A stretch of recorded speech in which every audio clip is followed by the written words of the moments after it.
안녕하세요 여러분. 이번 영상에선 패스 오브 엑자일 2의 클래스와 어센던시에 대해 알아보겠습니다.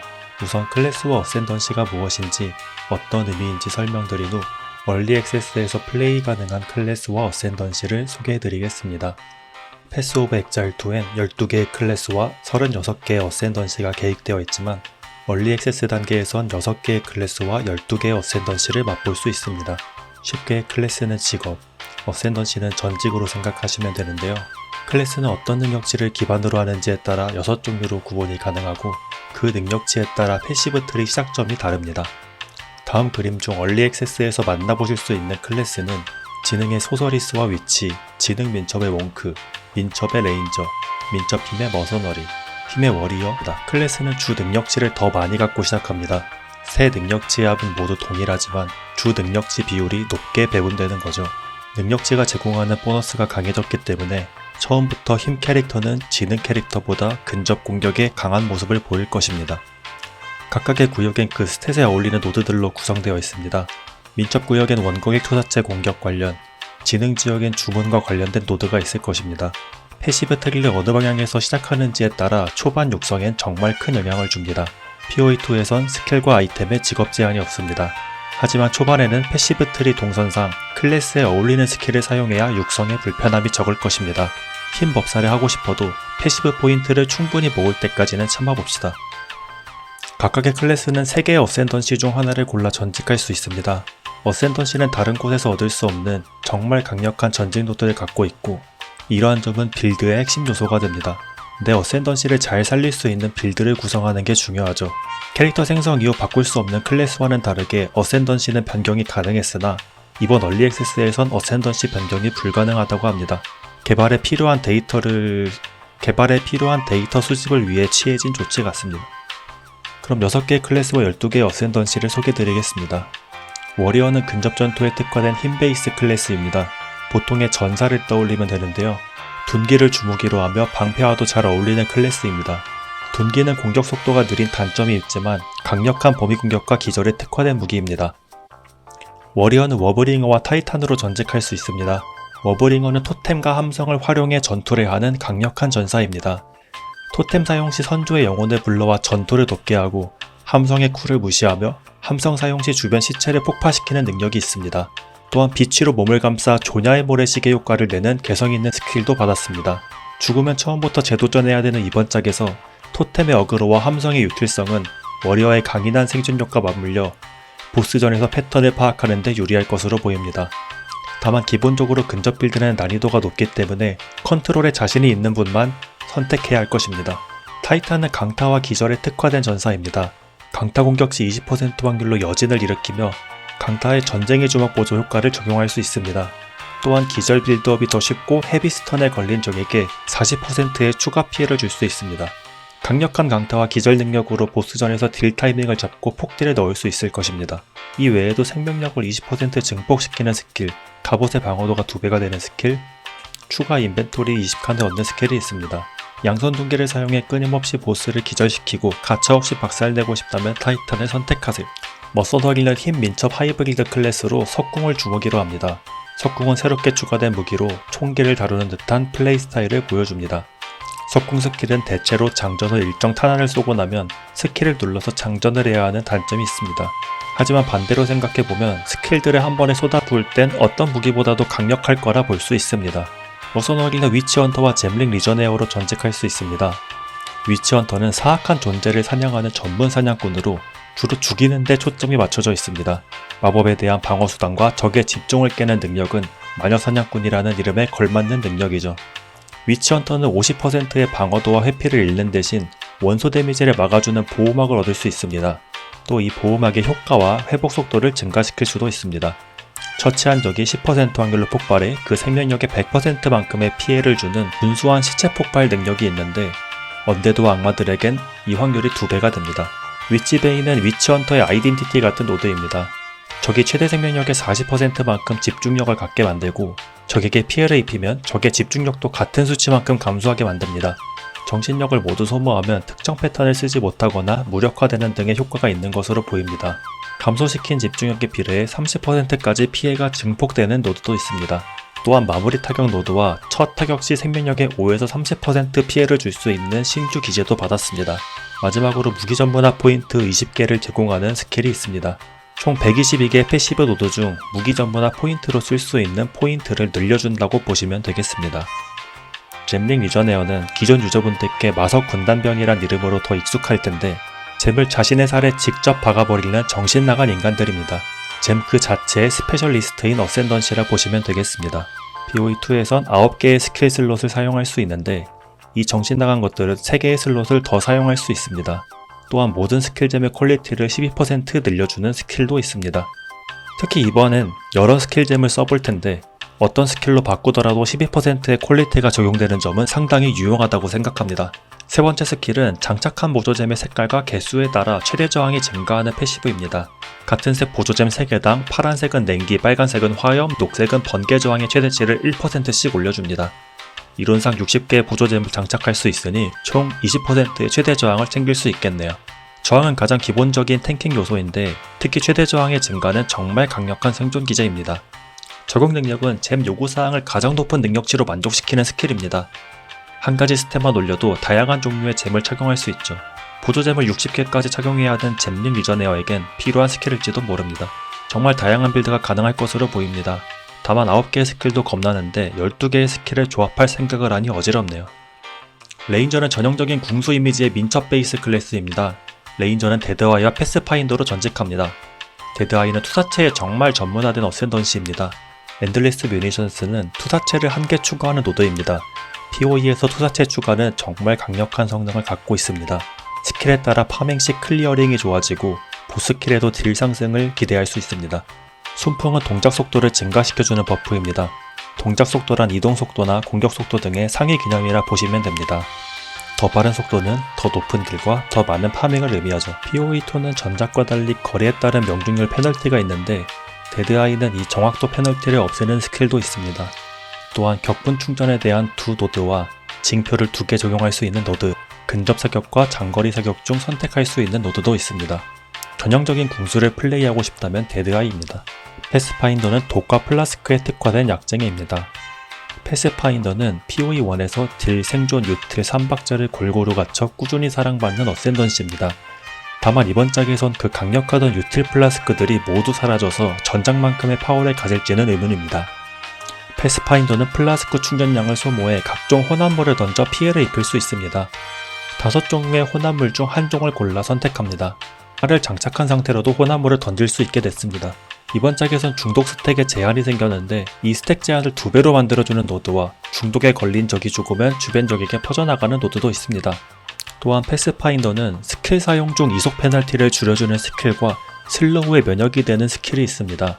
이동 속도를 충분히 챙길 수 있다면 맵을 종횡무진하며 몹들을 쓸어버릴 수 있을 테니 파밍에 정말 좋은 유틸이 될 수 있을 것입니다. 또 플라스크 충전이 2배 되는 노드, 생명력 플라스크가 생명력을 가득 채워도 계속 적용되는 노드, 패시브 포인트를 5개 얻는 노드도 받았습니다. 중독 빌드를 고려 중이라면 일단 패스파인더로 시작하세요. 몽크는 새로 등장한 민첩지능 베이스의 클래스로 육첩공을 사용한 민첩하고 강력한 근접 전투 스타일을 갖고 있습니다. 몽크는 인보커와 에컬라이트 오브 차율라로 전직할 수 있습니다. 인보커는 여러 원소를 다루어 강력한 근접 공격과 상태 이상을 걸 수 있는 어센던시입니다. 근접 치명타 공격 시 발동하는 원소 스킬과 일시적으로 에너지 보호막을 2배로 만드는 명상 능력, 냉기나 번개 중 하나를 선택해 10%의 추가 데미지와 그에 상응하는 원소 상태 이상 지면을 만드는 능력, 그리고 원소의 화신 그 자체가 되어 더 강력한 딜과 상태 이상이 가능해지는 능력을 갖고 있습니다. 피지컬에 정말 자신 있거나 스타일리시하고 화려한 근접 전투를 원하신다면 인보커를 골라보세요. 서전 체험 때 가장 많이 죽었지만 만족도도 가장 높았던 어센던시라고 하니 재미 하나는 보장될 것 같습니다. 에컬라이트 오브 차율라는 어둠을 받아들인 수도승 컨셉입니다. 에컬라이트는 복사로 직역할 수 있는데 직역보다는 차율라의 종복 같은 느낌으로 생각하는 게 직관적일 것 같습니다. 차율라는 카오스 속성을 가진 5개의 균열 군주 중 대장 역할을 하던 녀석입니다. 이번 짝에선 제시트 올라에게 다 흡수당한 건지 모습을 보이지 않네요. 엠브레이스 더 다크니스는 집중력을 모두 제거하고 어둠으로 대체하는 스킬입니다. 기본 어둠은 100이며 레벨이 오를 때마다 5씩 증가하여 최대 600에 도달합니다. 받은 피해를 어둠을 점유하는 것으로 대체해 생존력을 높이는 기능을 합니다. 어둠도 집중력의 기능을 한다면 남들보다 월등히 많은 점유가 가능한 장점이 될 테지만 그저 피해를 대신 받아주는 기능이 다라면 그렇게 좋은 능력으로 보이진 않습니다. 공허의 소나기는 점유되지 않은 어둠 20당 1%의 추가 카오스 피해를 얻는 스킬입니다. 최대 30%의 추가 카오스 피해를 얻을 수 있지만 피해를 받으면 의미가 없으니 아쉽네요. 차율라의 선물은 최대 카오스 저항을 10% 늘려주고 카오스 저항은 2배가 되는 능력입니다. 카오스 저항은 원소 저항보다 챙기기 까다롭지만 챙기면 생존에 큰 도움이 되기 때문에 생존에 좋은 노드로 보입니다. 그 외 마나 흡수가 즉시 흡수가 되는 노드와 에너지 보호막 재충전이 안되지만 마나 흡수 시 에너지 보호막도 얻는 능력이 있습니다. 마나 즉시 흡수와 연계하고 마나 흡수량을 늘리면 딜과 생존을 모두 챙길 수 있는 좋은 시너지가 될 것 같습니다. 균열을 열어 차율라의 불꽃을 찾아 생명력과 마나 그리고 데미지 보너스를 제공받을 수 있습니다. 카오스 빌드를 하고 싶거나 마나 걱정 없이 스킬을 난사하고 싶다면 에컬라이트 오브 차율라로 시작해보세요. 소서리스는 지능 베이스 클래스로 전형적인 마법사의 특징을 갖고 있습니다. 소서리스는 스톰이버와 크로노맨서로 전직할 수 있습니다. 스톰이버는 감전과 치명타에 특화된 어센던시입니다. 주문으로 치명타 명조 시 원소 폭풍을 시전합니다. 원소 폭풍의 스펙이 공개되지 않아 불분명하지만 트리거 스킬은 거의 옳습니다. 스트라이크 트와이스는 감전을 2번 적용할 수 있는 대신 지속시간이 50% 감폭되는 노드입니다. 감전은 번개 피해로 유발되는 원소 상태 이상인데 감전된 대상은 받는 피해가 증가합니다. 쉐이프 오브 스톰은 모든 피해가 감전을 유발할 수 있게 하는 스킬입니다. 스톰이버로 화염 주문을 써서 점화와 감전을 동시에 걸거나 냉기 주문을 써서 동결과 감전을 동시에 거는 등의 다채로운 플레이가 가능해집니다. 크로노맨서는 시간을 다루는 마법사입니다. 시간을 다루는 직업은 쉽게 찾아보기 힘든 컨셉인데요. 디자인도 힘들겠지만 밸런스 맞추기 정말 어려울 것 같은 게 시간 컨셉이지 않을까 싶습니다. 시간 동결은 주변의 적들을 정지시키는 스킬입니다. 위험한 순간을 사용해 위기를 넘기거나 강력한 스킬을 사용하기 전에 시간을 벌 수 있겠죠. 특히 파티 플레이 시에 더 강력한 능력이 될 것 같습니다. 일단 컨셉이 정말 멋있습니다. 시간의 균열은 오버워치의 트레이서처럼 과거 지점으로 돌아가며 생명력과 마나 또한 회복하는 스킬입니다. 타임스냅은 모든 쿨타임을 초기화하는 스킬입니다. 쿨타임 초기화라는 건 정말 강력한 개념인데 관건은 초기화할 만한 쿨타임은 길어도 아주 강력한 스킬이 얼마나 있는지입니다. 게임에서 시간을 다룬다는 낭만과 그 가능성만으로도 해볼 가치가 있는 어센던시입니다. 일러스트도 정말 멋있고요. 공개 안 된 전직 노드 중에 동작 속도 관련된 노드가 있다면 좋겠네요. 위치는 사악한 주술을 사용하는 지능 클래스입니다. 죽음과 언데드, 부패와 카오스 등 온갖 부정적인 요소로 무장한 마녀로 볼 수 있죠. 전작에서는 위치가 원소 마법사의 역할도 했지만 소서리스의 등장으로 정말 나빠 보이는 짓만 골라야 하는 클래스가 된 것 같네요. 인퍼널리스는 화염과 악마가 컨셉인 지옥술사라고 보면 될 것 같습니다. 충직한 헤라운드는 지옥계를 소환할 공수를 겸비하는 스킬입니다.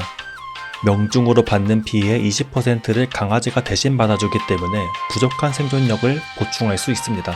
파이로맨틱 팩트는 마나를 없애고 지옥불로 대체하는 스킬입니다. 지옥불은 마나와 달리 스킬을 사용할 때마다 증가합니다.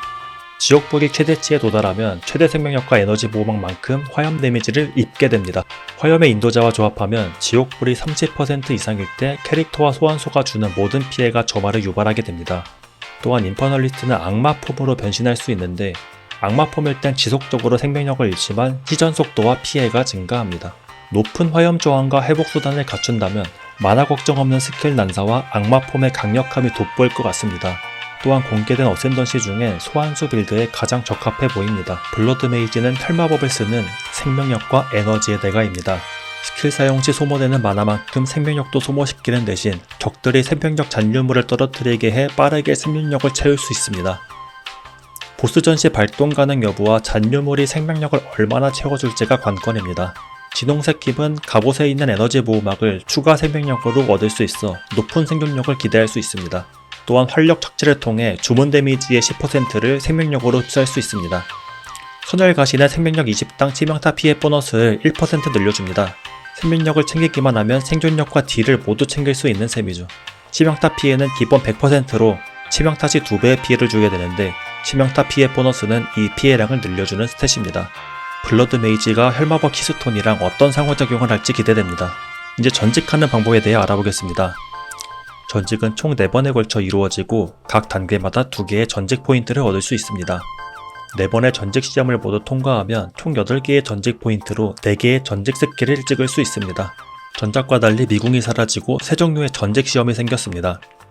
얼리 액세스 단계에선 두 종류를 만나볼 수 있는데 2장에서 마라케스 부족의 세케마의 시련을, 3장에서 바알 제국의 혼돈의 시련을 만날 수 있습니다.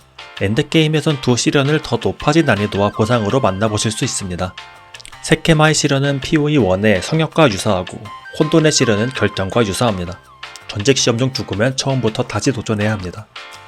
세케마의 시련은 여러 방으로 구성된 던전을 로그라이크식으로 통과하는 시험입니다. 몬스터로 가득 찬 방도 있고 보스가 나오는 방도 있으며 각종 함정이 도사리는 방도 있습니다. 방마다 극복해야 할 난관이 다른 것이죠. 각 방을 클리어하면 소정의 보상을 받을 수 있습니다. 주의해야 할 점은 세케마 시련에선 죽지 않아도 시험이 종료될 수 있다는 점입니다. 세케마 시련에선 피격치 생명력뿐만 아니라 명예 또한 감소합니다. 명예가 0이 되면 죽지 않더라도 곧바로 시험이 종료되기 때문에 맞지 않는 데에 집중하는 플레이가 필요합니다. 분수를 통해 명예를 회복할 수도 있습니다. 또한 다양한 디버프인 고난에 걸릴 수 있지만 버프를 주는 은혜도 만날 수 있습니다. 상인을 만나면 은혜를 구매하거나 고난을 지을 수 있습니다. 시련을 진행하다 보면 열쇠를 얻을 수 있는데 금은 동순으로 같이 있고 시련이 끝날 때 해당하는 상자를 열 수 있습니다. 쉬운 길만 골라 전직만 끝낼 것인지 최대한 열쇠를 챙겨 보상을 극대화할 것인지는 여러분의 자유입니다. 혼돈의 시련은 라운드마다 석실에서 특정 미션을 수행해 시련의 대가에게 인정받고 다음 단계로 나아가는 방식입니다. 석실 입장 시 적용할 페널티를 직접 고를 수 있는데 본인 빌드에 가장 덜 치명적인 것을 고르는 게 좋겠죠. 이러한 페널티는 진행할수록 누적되기 때문에 많은 보상을 얻으려면 더 많은 위험을 감수하게 됩니다. 진행하는 석실마다 보상과 페널티가 누적된다고 생각하시면 되겠습니다. 첫 3개의 석실을 통과하면 첫 번째 보스가 나옵니다. 어떤 보스가 나올지는 랜덤이며 지금까지 적용된 페널티를 안고 전투해야 하기 때문에 각별한 주의가 필요합니다. 보스를 처치하면 누적된 보상을 받고 전직 포인트를 얻을 수 있습니다. 우리는 2개의 시련 중 자유롭게 선택하여 전직할 수 있습니다. 세케마의 시련만으로 4차 전직까지 해도 되고 세케마와 혼돈을 섞어서 진행해도 됩니다. 자신의 빌드에 더 유리한 시험을 고르거나 필요한 보상이 있는 시험을 고르면 되겠습니다. 아무리 단단해도 명예 수치 때문에 맞지 않는 게 중요한 세케마의 시련에선 몸은 약하더라도 민첩하고 딜이 높은 빌드가 유리합니다. 혼돈의 시련에선 죽지 않는 게 더 중요하기 때문에 딜은 좀 부족하더라도 단단한 빌드가 유리할 테죠. 2개의 시련은 엔드게임에서 더 많은 위험을 감수하고 더 많은 보상을 얻을 수 있습니다. 이에 관해선 엔드게임을 다룰 때 다시 말씀드리겠습니다. 시청해주셔서 감사합니다.